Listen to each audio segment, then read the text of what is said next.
Hello friends, आज मैं आप सभी को मैकेनिज्म ऑफ स्पीच प्रोडक्शन के अंतर्गत फोनेट्री एंड आर्टिकुलेटरी सिस्टम के बारे में जानकारी प्राप्त करेंगे।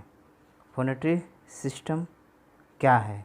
फोनेट्री सिस्टम के द्वारा आवाज़ उत्पन्न किया जाता है। इसमें एक लैरिंक्स की बनावट होती है जिसके द्वारा ध्वनि तरंग उत्पन्न की जाती है।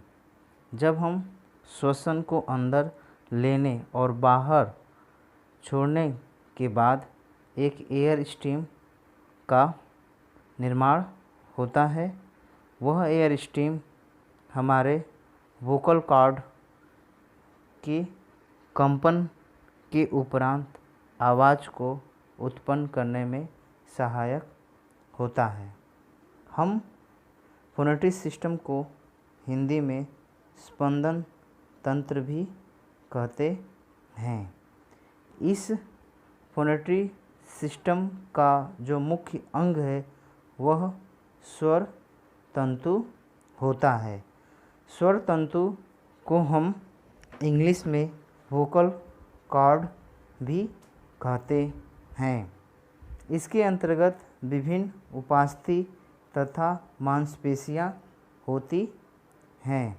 उपास्थि यहाँ पर कार्टिलेज को बताया गया है। मांसपेशी को हम मसल्स के रूप में भी जानते हैं। उपास्थि 6 पेयर्स में होती हैं, जिसमें 3 अनपेयर्स और 3 पेयर्स के रूप में होती हैं।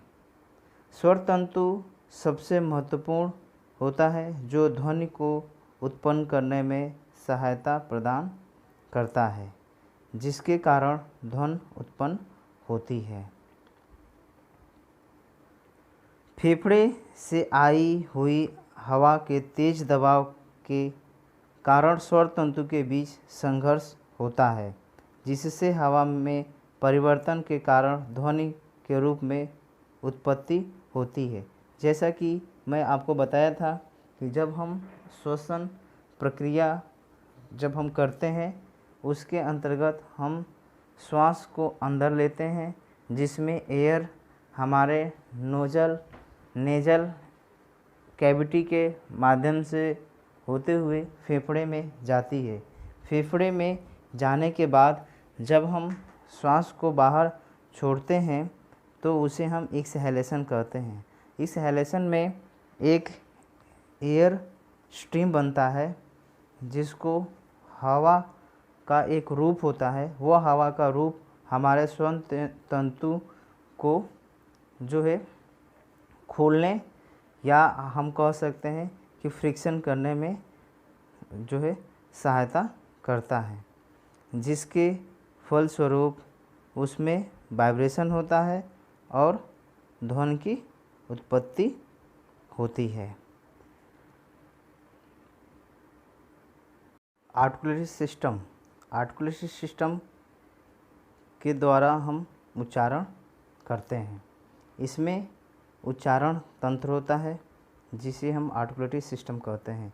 इस व्यवस्था में ग्रसनी फेरिंग्स में आई हुई वाक ध्वनि को परिवर्तित करता है तथा विभिन्न उच्चारण अंगों के स्थान पर और विधि के आधार पर विभिन्न ध्वनियों को उत्पन्न करते हैं। इस व्यवस्था के अंतर्गत 2 प्रकार के उच्चारणीय अंग होते हैं, जिसे हम सक्रिय अंग और निष्क्रिय अंग कहते हैं। इंग्लिश में हम एक्टिव आर्टिकुलेटर्स और पैसिव आर्टिकुलेटर्स कहते हैं। एक्टिव आर्टिकुलेटर्स के अंतर्गत मौखिक गुहिका, जिसको हम ओरल कैविटी भी कहते हैं।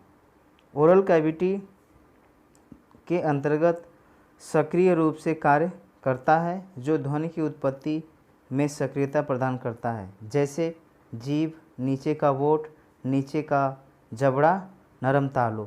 ये सब जो है सक्रिय एक्टिव आर्टिकुलेटर्स होते हैं, जो कि हमारे बोलते समय ध्वनि को एक सही रूप देने का काम करते हैं।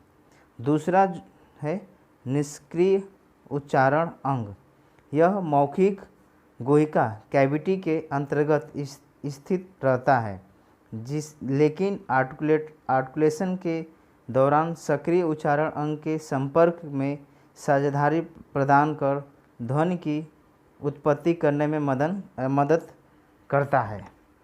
निष्क्रिय अंग जैसे कठोर तालु, ऊपरी ओष्ठ, ऊपरी दांत निष्क्रिय उच्चारण अवयव, मतलब कि जो ऊपर का जबड़ा है, आपका हार्ड पैलेट है, ये सब जो है आपका निष्क्रिय उच्चारण अंग है।